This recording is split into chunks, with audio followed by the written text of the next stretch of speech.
ভীষণ বাজে, ভীষণ জেদি, ভীষণ কিপটে, ভীষণ দেমা, ভীষণ বেটে।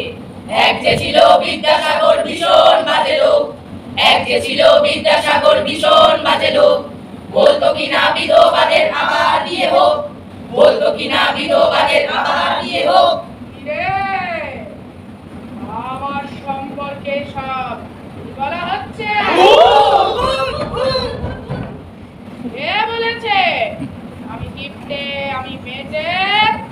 কোথার দিকে জানিস তোরা এসব?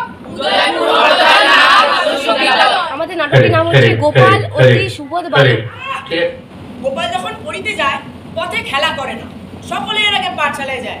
পাঠশালায় গিয়া আপনার জায়গায় বসে, আপনার জায়গায় বসে বই খুলিয়া পড়িতে থাকে। আজকে 16তম শো হলো। ভবিষ্যতে আমরা এরকম আরও অনেকগুলি নাটক করে এগিয়ে যেতে চাই।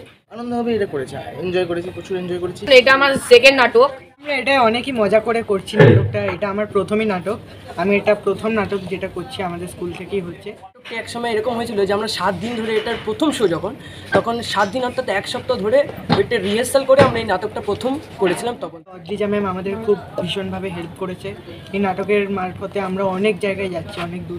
একটি নাটকে 4জন বিদ্যাসাগর। কি ভাবছিলে তোমরা একে অপরকে দেখে? প্রথমবার আমি ভেবেছিলাম একখানা নাটকে একখানা বিদ্যাসাগর হবে, পরে আরেকজন আসলো 4জন। প্রথমে ভেবেছিলাম ওই একা বিদ্যাসাগর, তারপর দেখলাম আমিও একবার বিদ্যাসাগর হলাম, তারপর ও একবার বিদ্যাসাগর হলো, ও একবার বিদ্যাসাগর, সবাই বিদ্যাসাগর। আমি এরকম নাটক কখনো দেখিনি, আমি নাটক বেশি দেখি। কে বকেছে এটা বলো?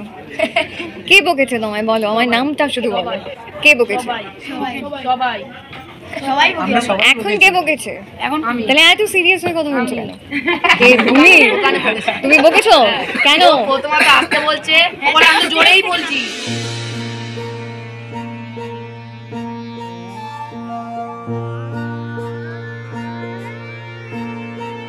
তো এরা অনেকগুলো শো করেছে এই নাটকে, এবং এইভাবে এগিয়ে যাক। আমার মতো নিশ্চয়ই আপনারাও চাইছেন যে এরা ভবিষ্যতে অন্তত এই নাটকের ব্যাটনটা হাতে নিই।